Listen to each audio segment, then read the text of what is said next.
Nós já tivemos presidentes incompetentes, já tivemos presidentes covardes, já tivemos presidentes incapazes de entender as reais necessidades do país e agir diante delas, né? Mas Bolsonaro agrega uma característica que eu considero talvez a pior de todas elas. Ele é um presidente covarde. E um pouco mais do que covarde, ele não demonstra empatia diante das tragédias brasileiras, do drama das famílias brasileiras. Ele não liga, pelo menos não demonstra que liga para a pobreza, para a miséria, né? Não despreza as questões de gênero, né? Ele despreza mulheres, ele despreza negros, ele é homofóbico. Esse comportamento dele demonstra que ele não está nem aí para essas pessoas, né? E isso é muito ruim. Isso a gente nem sempre teve, né? E tudo isso junto numa pessoa só, menos ainda. Talvez seja um governo problemático demais para a gente definir. Eu tenho dificuldade até de defini-lo. Mas ele está se revelando algo muito pior. Aparentemente, tudo isso nele é método, porque parte dos brasileiros acha essas coisas que ele fala, que ele diz, essas grosserias, essas boçalidades, essas coisas aparentemente sem sentido, sem lógica, parece que muita gente gosta exatamente disso. Eles até brincam, né? Foi exatamente para isso que nós o elegemos. Então ele fala para esse povo. Vai dar certo de novo em 2022? Eu não acho, porque em 2018 uma grande parcela da população tinha sido jogado numa vala de descrença muito grande. A Lava Jato dizia: todo mundo é corrupto, toda política é corrupta, todo político é ladrão. Isso não é verdade, mas colou, né? Todo mundo achava que não, realmente, todos os políticos que estiveram até hoje no Brasil são assim. E curiosamente pouparam Bolsonaro disso, sendo que ele era político desde 1988. Né? Uma coisa interessante, 30 anos como político.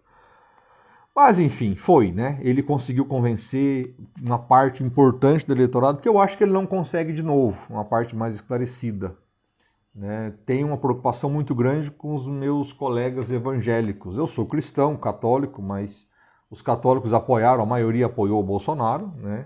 Os evangélicos então nem se fala, com essa pegada que ele tem de dizer que é um cara de Deus e, enfim, que é cristão e nada que ele faz demonstra que ele é cristão, né? Assim como nada que ele faz demonstra que ele é conservador.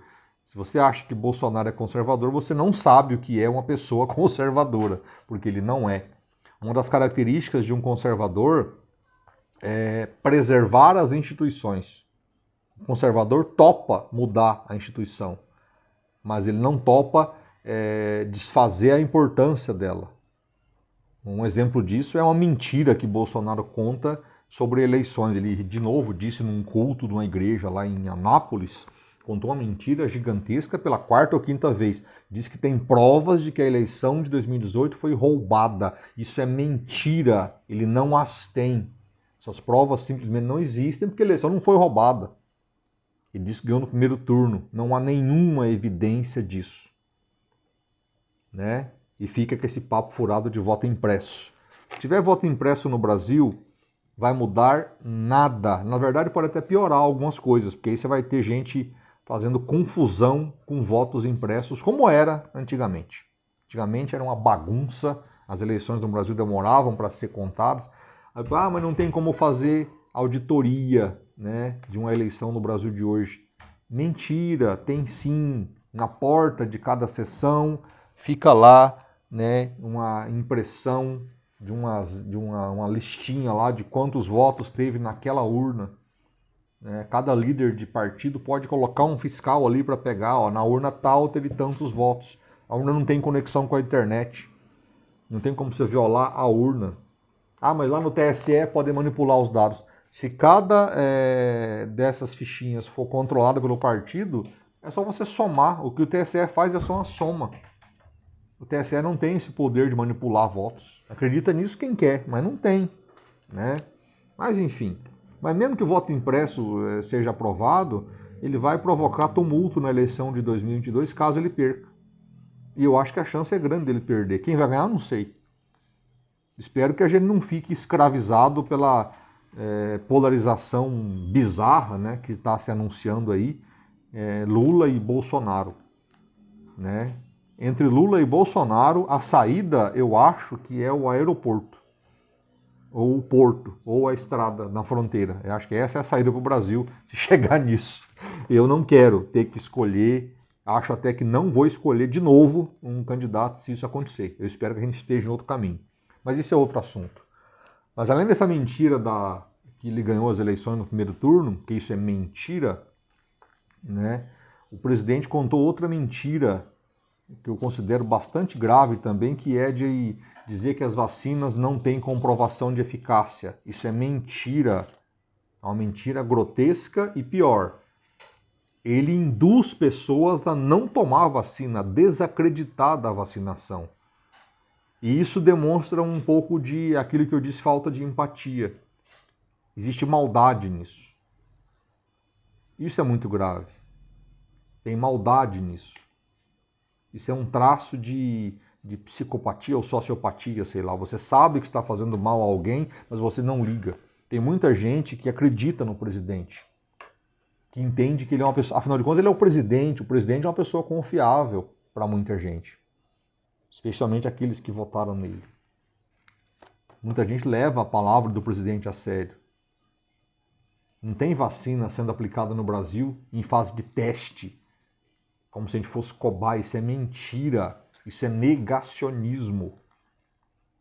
Isso num país sério deveria não dar só impeachment, nós deveria dar cadeia, porque está contribuindo para a morte de pessoas. Morte de pessoas. Isso é muito mais grave do que negligência. Isso é intenção. Acho que o pessoal do direito aí, acho que chama isso de dolo eventual. Né? Dolo eventual. É seríssimo essa questão das vacinas. E ele comparar com cloroquina e ivermectina, aí sim tem comprovação científica, estudos feitos com esses medicamentos no tratamento da Covid, aí sim tem comprovação de que não funciona. O próprio laboratório da ivermectina disse, olha, não é para Covid, o meu medicamento que eu fabrico, o laboratório da ivermectina, não recomendo. E os caras ficam falando que não, existe sim tratamento precoce. Agora estão mudando de nome, né? Porque tá ficando feio, vai dar cadeia esse negócio. Vai acabar dando em cadeia. Ah, agora é tratamento antecipado, será tratamento preventivo. É um tratamento inicial. Criaram um nome novo para esse negócio, que no fim das contas é a mesma coisa. Né? Negacionismo, charlatanismo. Negócio terrível. Outra mentira, dizer que não está morrendo gente. Começaram com esse assunto ano passado. Que a pessoa morre de outra coisa, né? E aí põe lá que é Covid. Lembra que tinha caixão vazio? Teve gente que invadiu o hospital para dizer que não tinha ninguém na UTI, que era tudo mentira de prefeito, de governador. Pois é. Estudos já demonstraram que o Brasil teve o ano passado um aumento aproximado de 200 mil mortes a mais do que o normal. Essas 200 mil mortes foram por causa de quê? O que será que aconteceu com o Brasil ano passado para que a gente tivesse 200 mil mortes a mais do que o normal, né, que deveria ter acontecido? Considerando os anos anteriores, 2019, 2018, 2017, tínhamos 200 mil mortes a mais. O que será que aconteceu com o Brasil? É óbvio que foi a Covid. Ah, mas o sujeito tinha doença no coração e pegou... Sim, é óbvio, a Covid acelerou. Às vezes a pessoa ia viver mais alguns anos. A pessoa não ia morrer, pegou Covid e morreu.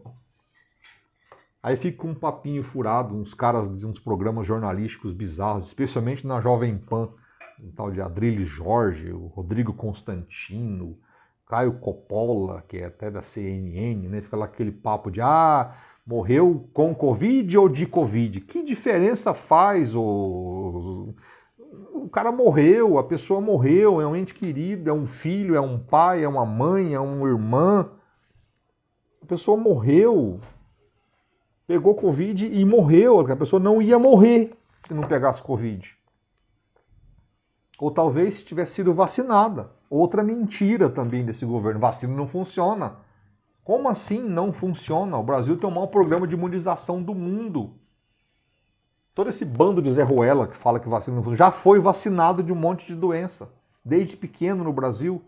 E nunca questionou nada. Que vergonha, que vexame. Gente inteligente questionar isso e apoiar um cara que questiona vacina.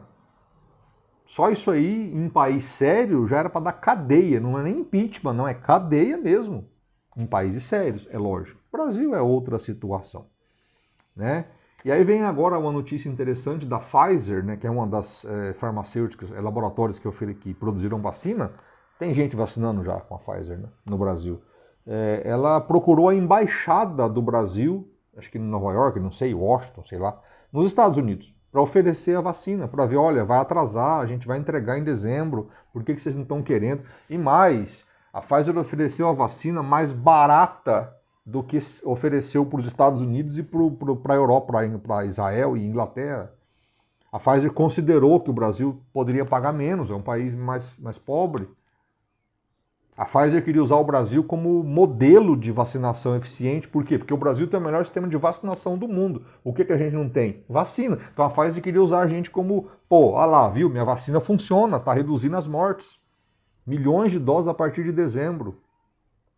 O governo não quis. Por quê? Porque acreditou numa loucura que está se revelando agora que era um gabinete paralelo. A CPI está revelando isso. Né? No caso, conduzido pelo deputado Osmar Terra, que é outro que, se fosse um país sério, estava na cadeia já faz tempo. Ele que inventou esse papo de imunidade de rebanho, que ia morrer só 900 pessoas. 900 pessoas iam morrer, segundo Osmar Terra. E o governo acreditou nisso. Então, 70% da população vai pegar o vírus, né? E aí vai parar de contaminar e em final de ano tá tudo bem, tá tudo normal. O governo acreditou nisso, essa era a política que enrolou para comprar vacina. Só foi de verdade atrás de vacina quando ficou evidente que a segunda onda era real no final do ano. Comentaristas de internet, como esse que eu citei aí, daquela Jovem Pan lá, ou de outros lugares, de YouTube aí, falavam que a segunda onda era mentira. Assim como estão falando que não tem terceira onda agora. Uma vergonha, um vexame.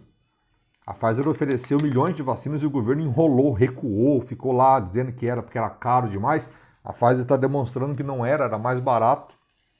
A Pfizer, inclusive, queria fazer um acordo e dizia o seguinte, olha, se a Anvisa não aprovar, o Brasil não precisa comprar as vacinas. Não tinha esse papo de que não podia, porque... Não, podia fazer o acordo de intenção de compra. E aí nós seríamos um dos primeiros. Recusamos as vacinas do consórcio COVAX. Poderíamos ter encomendado 50% da população em vacinas, tipo 100 e poucos milhões de doses. Só encomendamos para 10%, 20 e poucos milhões de doses.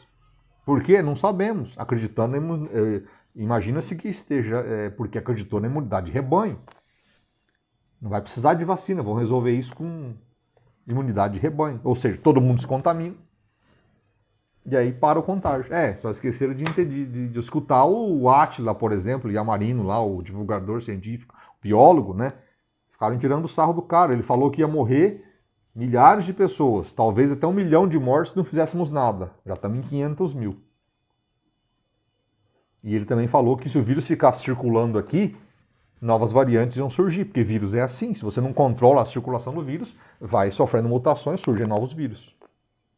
E aí morre mais um monte de gente. É um vírus novo. Não tem imunidade de rebanho desse jeito. Isso foi avisado, eles sabiam disso. Por isso que eu falo que é meio psicopata. É falta de empatia com o sofrimento alheio. Né? O governo não fez uma campanha que seja uma só campanha para uso de máscara, para uso de álcool gel. Desceu o cacete em tudo quanto é prefeito e governador que fez alguma coisa de isolamento, distanciamento social, que é um problema sim para o comércio, concordo, especialmente para o setor de serviços. Milhares de empresas foram fechadas. Mas se tivesse vacinado todo mundo a partir de dezembro, como tinha vacinas, tinha da Coronavac, tinha da Pfizer, Poderíamos ter ido atrás de outras vacinas, como os Estados Unidos fizeram. Os Estados Unidos compraram vacina para mais que o dobro da população. Porque toda empresa que aparecia lá com a vacina, o Donald Trump foi lá e comprou tudo. Não, beleza, quer vender vacina? Tá aqui. Quer vender vacina? Tá aqui. Fez contrato com todo mundo. Resultado. Umas não deram certo, mas a maioria deu. Ele passou a ter milhões de vacinas a partir de dezembro. Para o Brasil foi oferecida a mesma coisa, mas o governo preferiu acreditar em tratamento precoce, que é tudo mentira. Cloroquina, ivermectina, isso não funciona, não há nenhuma evidência de que isso funciona, não para a Covid. Né? E imunidade de rebanho. E aí, por último, uma coisa bizarra, né? O Bolsonaro está em campanha. Eu lembro que uma das mentiras de 2018 era o papo de que, fez campanha de graça. O Bolsonaro viajava com verba de gabinete da Câmara dos Deputados. Para todos, o deputado federal pode viajar para o Brasil inteiro, né? Ele representa o Rio de Janeiro, mas ele podia viajar para qualquer lugar. Ele veio aqui de Mato Grosso do Sul várias vezes, com dinheiro da Câmara dos Deputados, fez campanha assim. Isso não foi de graça. Isso é papo furado. Mas ficou esse papo de que, é campanha de graça. Não é, nunca foi. E agora está fazendo de novo. Ele não está fazendo viagens de presidente, ele está fazendo comício. Né? Lá em Anápolis ele fez um comício numa igreja, usando os evangélicos, também que os evangélicos se deixam usar, né? Eu não entendo isso. Por que Bolsonaro é um homem de Cristo? Eu não consigo ver Cristo no Bolsonaro. Para mim ele não tem nada de Cristo. Aliás, Cristo não mandou ninguém mexer com política, não sei de onde é que tiram isso. Jesus mandou, vai lá e faz política. Jesus, ele ficou fora desse assunto. Já falei disso num outro vídeo aí para trás. Mas ele foi lá na igreja e ficou falando, além de falar essa bobagem de que vacina não tem comprovação científica, de que cloroquina funciona, ele está fazendo campanha. Falou que a eleição foi fraudada em 2018, que vai ser de novo em 2022 se ele não ganhar. Ele está fazendo campanha, essas motociatas, ele está programando uma para agora, dia 12, em São Paulo, né? Uma passeata com motocicletas. Com dinheiro público, porque isso aí vai toda a comitiva presidencial. Entre 500 e 1 milhão de reais cada viagem dessa que ele faz. Porque ele é o presidente da República, né? Tem que ter segurança. É um negócio vexaminoso. Isso nem de longe é um país sério. Um presidente que de verdade se preocupasse com as vítimas da Covid, sabe? Aquele sentimento de empatia. Pô, a pessoa perdeu a mãe, perdeu o pai, perdeu o filho, perdeu o irmão. Um presidente não estaria aí passeando pelo país e fazendo festa, né? Comemorando o quê? Né? Vamos entrar em depressão? Não, não é isso, não, é respeito aos outros cidadãos, respeito às pessoas que estão perdendo entes queridos, as pessoas que perderam emprego. Em vez de gastar dinheiro com motociata, pega esse dinheiro e compra a cesta básica, aumenta o auxílio emergencial, aumenta o Bolsa Família, compra kit intubação, compra oxigênio, compra vacina. Tem muitas outras formas de você gastar dinheiro do Estado do que essa campanha antecipada. Se o judiciário brasileiro fosse um pouco mais também sério, talvez isso teria sido investigado. Isso é campanha antecipada. E ele não precisa disso, ele é o presidente, todo mundo já sabe que ele é candidato. O presidente não precisa fazer campanha. Se ele for bom, não precisa fazer campanha. Né? Mas enfim, é isso. A gente vive num país surreal. De novo, a gente já teve presidentes incompetentes, já tivemos presidentes corruptos, já tivemos presidentes, enfim, de tudo quanto é tipo. Né? Mas eu não me lembro da gente ter um presidente que não tivesse nenhum tipo de empatia pelas pessoas, pelo sofrimento das outras pessoas. Né? Porque ele não demonstra nenhuma empatia, né, para quem está sofrendo de fato. Quem sofre com racismo, para quem sofre com sexismo, né, com misoginia, no caso das mulheres, e para quem está perdendo gente aí para a Covid. É uma coisa vexaminosa. A própria vinda dessa Copa América tem que objetivo a não ser provocar discussões, provocar atritos, porque não vai melhorar em nada o que acontece no Brasil. Ou o que muda no Brasil com a Copa América. De bom, não muda nada. De ruim, aí sim, com certeza. A gente pode estar recebendo uma nova cepa, pode estar levando uma outra cepa para esses países que vão trazer pessoas para cá. São milhares de pessoas nas comitivas. Um evento totalmente desnecessário que vai ser realizado.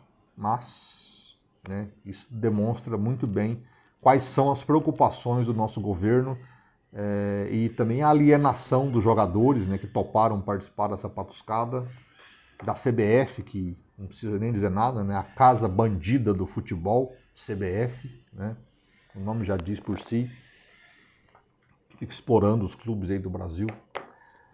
Mas é isso, eu espero que um dia a gente saia disso, que a gente supere essas coisas. Eu até acredito que dá, a gente tem outros candidatos surgindo aí, não Lula, tá? Não estou dizendo Lula. Lula é passado, Lula deveria ficar na história, até em respeito à história, ao que ele fez de bom, porque ele fez algumas coisas boas, fez muitas coisas boas. Ele poderia entrar para a história como um ex-presidente, né? Mas não, ele optou por continuar ativo na política, que é um costume que nos Estados Unidos não tem, né? O ex-presidente americano ele vai cuidar de outras coisas, de outras questões. Ele não se candidata mais. Deveria ser assim. Fernando Henrique fez isso, né? Já Fernando Collor, José Sarney e Lula não conseguiram. Dilma também tentou, né, virar senadora, acabou perdendo a eleição. Mas é uma pena que a gente tenha políticos que não largam o osso. Deveria, né? Eu, aliás, sou a favor de um mandato só. Que fosse um mandato de 5 anos ou 6 anos, mas um mandato só sem reeleição. Talvez seria mais interessante. Mas é assim, o Brasil precisa ainda de muitas reformas. Não precisamos de destruir tudo, não, de um golpe, nada disso. Vamos reformar as coisas, melhorar as coisas. Isso sim. E vão surgir outros candidatos aí. Já há dois, né? Um à esquerda e um à direita. O João Amoedo é uma opção à direita, é um cara liberal, e o Ciro Gomes, que é uma opção à esquerda, né? Os dois têm discursos sensatos, coerentes, você consegue entender o que eles querem para o país, dá para dialogar tranquilamente com Ciro Gomes e Amoedo, né? E talvez surjam outros aí no meio do caminho. O que não dá é para a gente ficar preso nesse negócio, nesse bolsopetismo que nos aprisionou e que parece que é continuar sugando o nosso sangue democrático, né? A democracia brasileira precisa se livrar desses dois cidadãos, desse pessoal aí, desses negacionistas e desses defensores de um passado que não precisa mais voltar. Beleza, senhores e senhoras? É isso que tínhamos para... Queria agradecer aqui, eu tive mais de 1000 visualizações, eu estou espantado com isso. 1000 pessoas assistiram os vídeos, né, somando os vídeos lá, eu acho isso muito legal, muito interessante. Espero poder contribuir para o debate, eu tenho tido ótimos feedbacks, né, retornos em pessoas que falam comigo. Que interessante, cara. Vamos ver se isso funciona, se esse projeto vai para frente. Espero gravar vídeos e mais vídeos aí todos os dias. Bem legal essa interação. Valeu aí, obrigado, até mais, forte abraço.